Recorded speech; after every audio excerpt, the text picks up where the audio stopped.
前回東大模試の結果を受けて田中、河野から講義を受けた門下生たち。季節が移り変わり、受験の日が徐々に近づいてくる。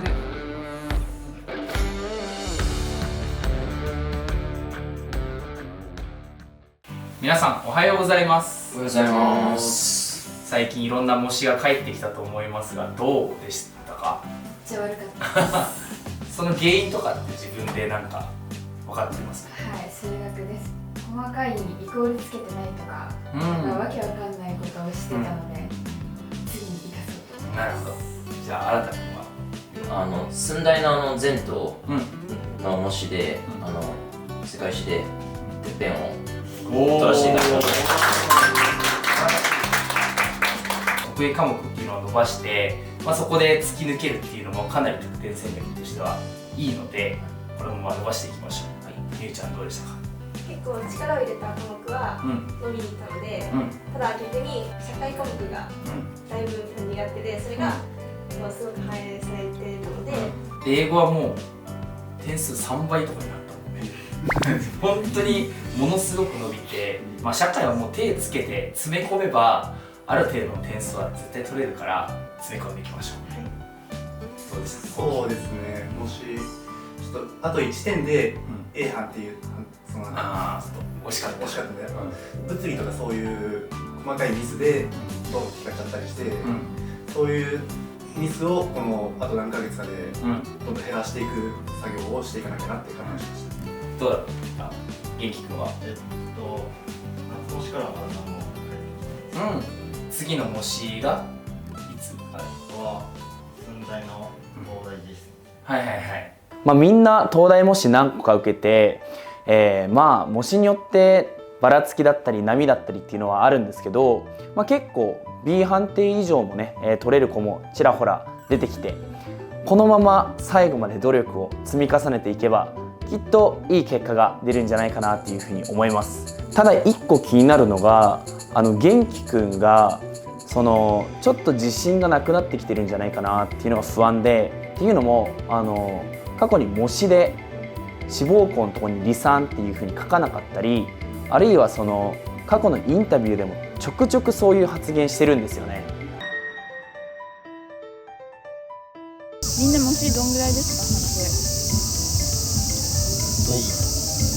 いい？離散だからね、むずいよ。もともと全然離散志望とかじゃなくて、医科歯科でも危ういレベルで、この4つ会いたいなと思って参加したら、だけどでも国立最近目指し始めたってこと？そう。マジで目指したくない。なんかさっき元気で相談したみたいな。そうです。なんで僕を採用してくれたのかなっていう。成績送ったじゃないですか。で、あれ多分いい班だったと思うんですけど、どこに合格の可能性を感じたのかっていう。それで言うとすごい遅いところから始めて、で成績伸ばして、でも現時点で東大のリーチとかだったら A 判定ぐらい取れるみたいな感じだもんね。そんな安定ではないですよね。っていうところでその伸び率がすごいっていう、普通東大リーチ A 判定取るためにはかなり前々から勉強を始めてなんとか B 判定を取るみたいな人が多い中、高2の夏ぐらいからやって、で最初の方は手探りでなんか勉強の方法がハマってからガッと伸びて A 判まで取れるようになったっていう、そこの伸び率がすごかったから、もっと伸びる可能性があるっていうところで、採用になったっていう感じです。やっぱり受験って最後伸びるかどうかっていうのは、そのメンタルっていうところが本当に大事になってくるので、そこの心がちゃんとついてきてるかなっていうのは心配ですね。心配もありながら迎えた第5回。頑張ってということで、でも皆さん忘れてることはないですか？眼中にないのかもしれませんが共通テストが迫ってるわけですよ。今回はまず東大受験生のための共通テスト戦略、たかが共通テストされど共通テストということで、近々皆さん協定模試があると思うので、その目標点数もちょっと宣言してほしいなと思ってます。まあ一般的に大事だというふうには言われてますよね。1次の900点満点が110点に圧縮されて、まあその2次の方に点数として加算されるので、まあ当然手抜くわけにはいかないよねっていうのと、配点はこんな感じですね。まあだから共通テスト1点分が二次試験では 0.12 点換算されて550点満点になりますよね。あとまあその私立併願する人も多分いるんじゃないかなと思うんですけど、まあ、協定利用で一旦受かっとくと気持ちが楽で東大に迎えるということで、まあ後がないっていうよりかはリラックスした状態で自分の実力を出し切るためにも、まあ、共通テストっていうのはある程度ちゃんと勉強しておかなきゃいけないのかなっていう感じですね。まあとはいえ、まあ、東大受験生の戦略、まあ別に協定の勉強をがっつりやる必要はないんですよね。協定はあくまで通過点です。だって協定10点上げてようやく2次の1点分っていうふうに考えたら2次で1点上げた方がコスパはいいはずですよね。まあ、しかも、まあ、二次試験対策で基本的には協定の対応策は可能で、まあ、最近の協定の傾向として、まあ、二次力を問われる問題結構多いなと。東大受験生の目標点なんですけど 90% ですね。最低でも82% を取ってほしいですね。ちょっと直近の模試11月19日って書いてるんですけど、まあいろんなね模試を受ける人がいると思うのでその限りではないですが、今回皆さんにこの模試で、目標とする点数を立ててもらおうと思います。それぞれ11月に受ける共通テスト模試に向けて目標を書き出します。じゃあ新田くん、はい、共通テストの目標書いてください。はい、おお、8割ちょい。そうですね。この間河合で協定の模試があって、でその時に自己採したら現代文満点いけたので、であとは古文漢文立て直せばなんとかなるかなっていう感じなので、まあ強気でいきます。そうすると合計が795になって88になるんですかね、これが。でこれが最高の目標で、最低は8割5分割りたくないなっていうので765かなっていうふうには思ってます。8割ちょい。今のところ共通テストどれぐらい取れる？数1が9割で、数2 B が7割とかです。700だと思います。はい。77% ぐらいか。そう。でも数学はまあ取っときたいなってことで。合計点数820。9割ちょっと。本番もこういうの狙えたらいいなって感じで。92%ぐらいか。英語は満点は取ったことありますか？それぞれ別々ではありますけど、同時にはまだないので。です。9割弱ですね。国語がどれだけ落とさないかということで。140点なんだ。いつもどれぐらいなの？いつもは全国平均と結構いい感じで今2勝2敗なんですけど、二次試験に含まれる科目は大体95想定で。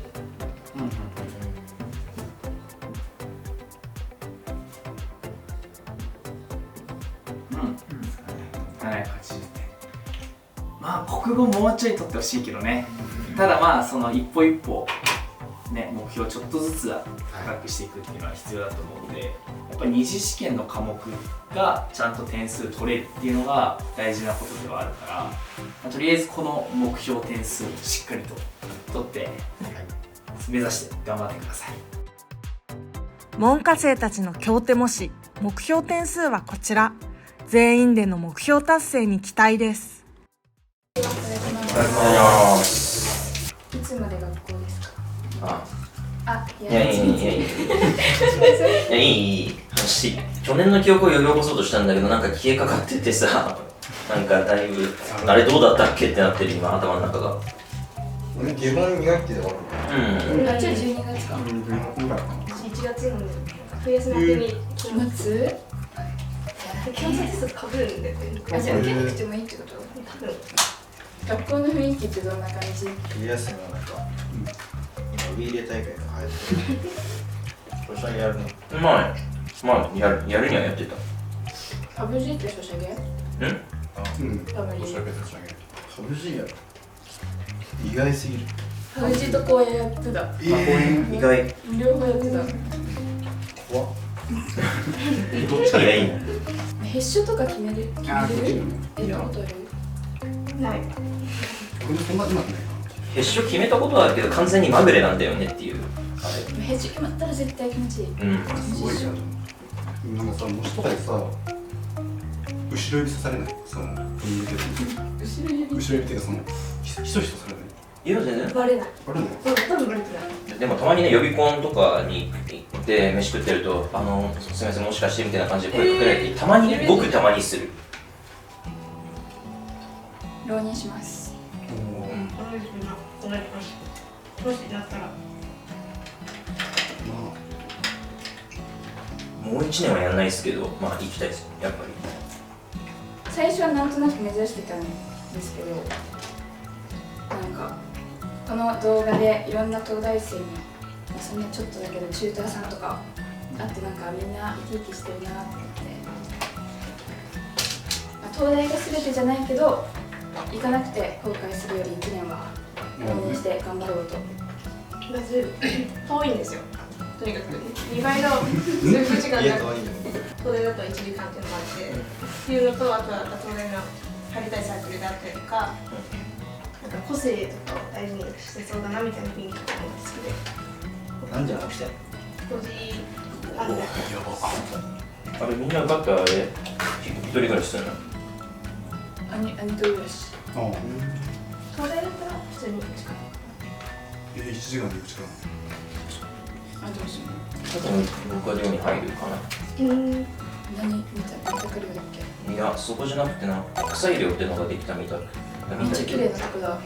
で、だから外国の人とも話したいなみたいな感じのがあるから。みんな講義受けんの？受ける。どこ？一橋の SDS かな。そう後期受験するとさ、その前期終わった後に後期の勉強しなきゃいけないっていうのはマジで嫌だ。できない気がする。さすがにやるんじゃない？てか前期のどんくらいできたら。そう。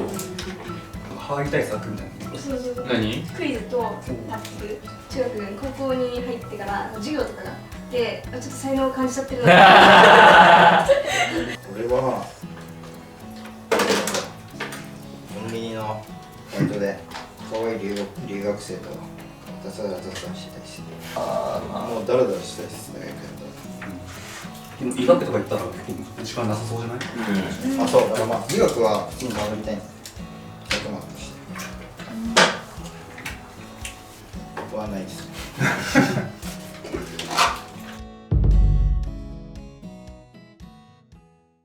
じゃあ午後はリスニング対策の講座4ステップで英語脳を作ろうということで、リスニングのね勉強をしていきましょう。皆さんリスニングの勉強はしてますか？毎日リスニングの冊子があって、それを1問ずつ。素晴らしい。やっぱりリスニングは継続しないと聞けるようにならないからね。東大受験生ならかなり配点も高いということで、頑張って勉強してもらいたいなと思います。もちろん聞き取るっていうところはリスニングで勉強するとして、それ以外では、読解力、単語力、発音、それぞれが大事になってきます。この単語なんだっけで一旦日本語を思い出してから意味を取るっていう風にしてると、リスニングだと当然置いていかれます。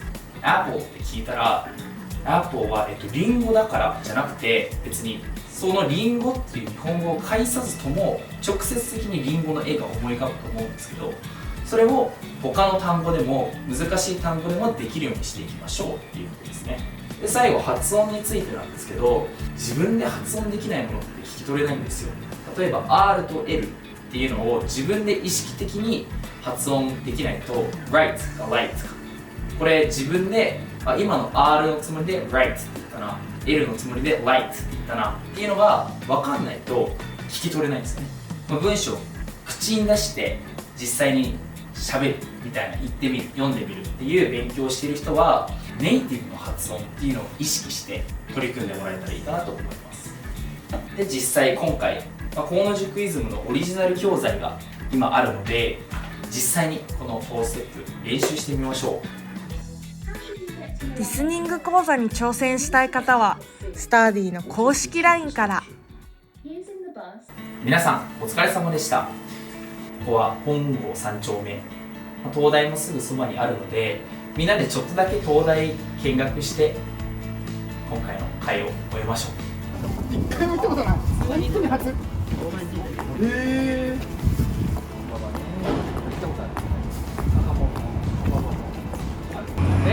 すめの店はたくさんあるけど全部ラーメン屋だ。ラーメン屋。そこに眠るっていうラーメン屋さんがあって、知ってる？いや知らない。ああ知ってるんかと思った。このスタバは東大生の試験前御用達の御用達なんだ。こ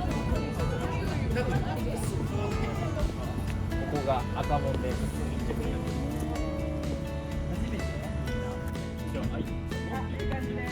後ろ誰もいないじゃん。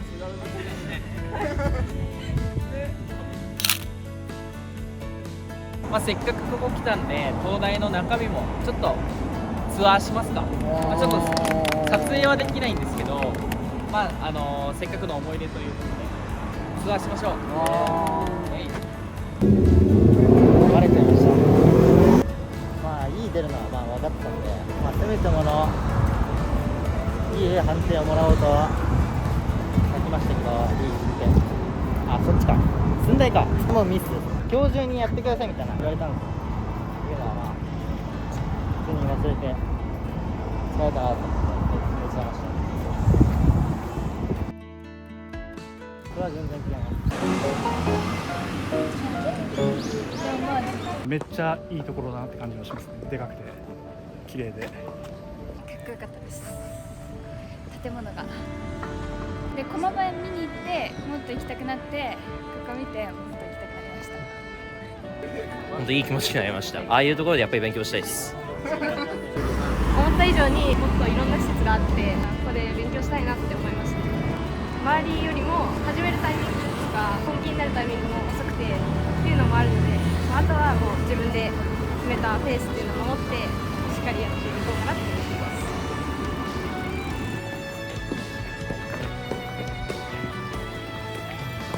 俺東大行きます。